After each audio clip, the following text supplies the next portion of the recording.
The Gambia goes to the polls on December 4, 2021 to elect a president who will steer the affairs of the country for the next 5 years.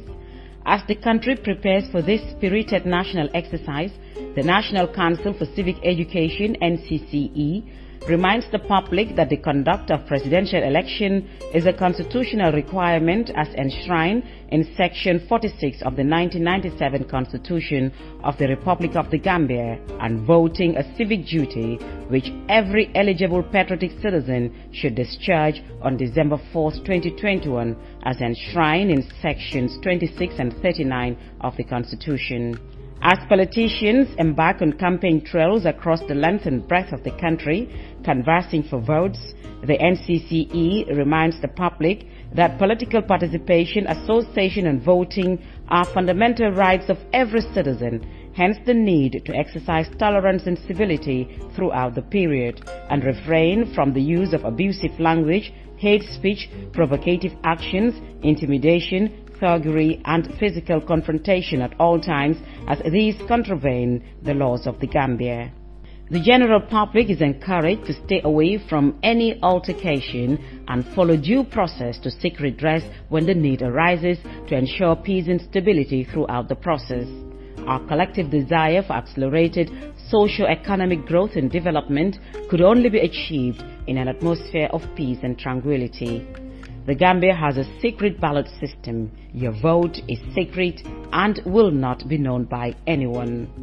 Every vote is important in an election, as each can make a difference, and as customary, counting shall be on the spot.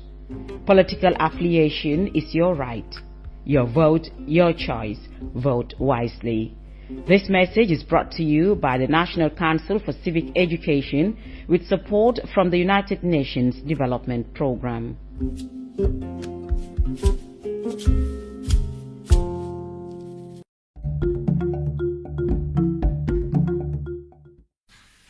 Thank you very much. Good morning. The 4th December 2021 presidential election took place in a competitive and vibrant campaign environment. All candidates met with voters throughout the country to send their messages. It promoted the democratic tendencies within Gambian society and a growing transitional perspective. This tendency, however, was disconnected from the structural problems and lack of fundamental reform. The money-driven campaigns and the advantage of the incumbent also led to an uneven playing field between contestants. Polling and counting were well administered during a peaceful election day. The extensive participation of citizen observers, including fact-checking initiatives, helped voters navigate the process and contributed to its transparency. The legal framework provides a minimal basis for conducting democratic elections. Also, there are critical gaps that require significant reform. As no comprehensive constitutional or electoral reform has taken place, previous EU election observation mission recommendations in key areas, including restrictions on the right to vote and stand, challenges to candidate nomination, and campaign finance rules remain unaddressed. The IEC has been held in high value by stakeholders since the 2016 presidential election. This public standing was getting less after court findings that the IEC had acted unlawfully. The duties of the IEC are very broad. but the capacity of the institution is modest. There have also been concerns raised by various interlocutors about a lack of transparency on aspects of their work, with minimal information put into the public domain. The IAC announced that just 6 nominations had been accepted. The other 15 had been rejected. There had been a brief period of public review during which objections could be made by voters. Interested parties, however, were granted access for just 5 minutes. This exercise was not meaningful, as voters did not have a real opportunity to scrutinize the documentation and gather the information required to make grounded objections. Throughout the campaign, freedoms were largely respected, and campaigning was issue-based, also highly personalized. Social media was employed widely.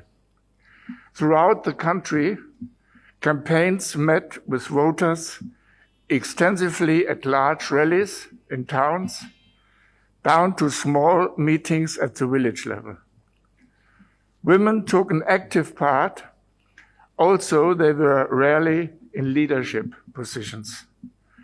Lack of campaign finance regulation added to an unlevel playing field.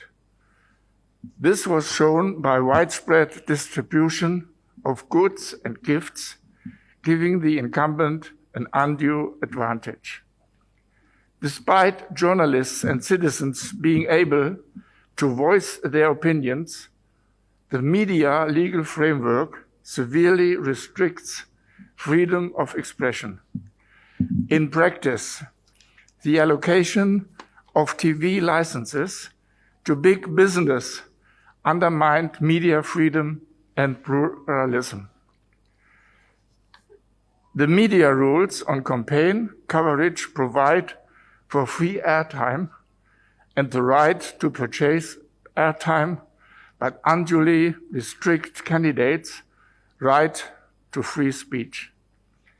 Facebook, with some 500,000 users, was the prime online discussion forum on elections.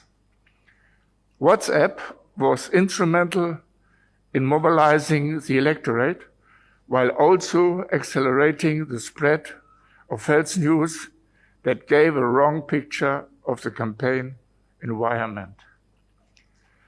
The Gambia's top 10 news infotainment pages on Facebook upheld a strong and pluralistic debate. However, disinformation confused voters, while tribal rhetoric shrank this space for a fact-based debate. National fact-checking gave more transparency and made electoral integrity stronger. Women have been active, although their role in the presidential race has been limited. One woman tried to be nominated but was rejected. Further positive action is needed to promote political participation for dismissed groups. Election day was calm and voter turnout high, with long queues throughout the day. The overall performance of polling staff was assessed as good. Also, limited difficulties were observed. Some undermined the secrecy of the vote.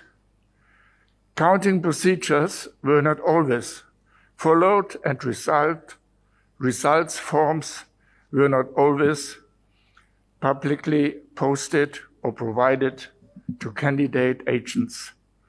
Final results were announced with progress by constituency, which promoted transparency.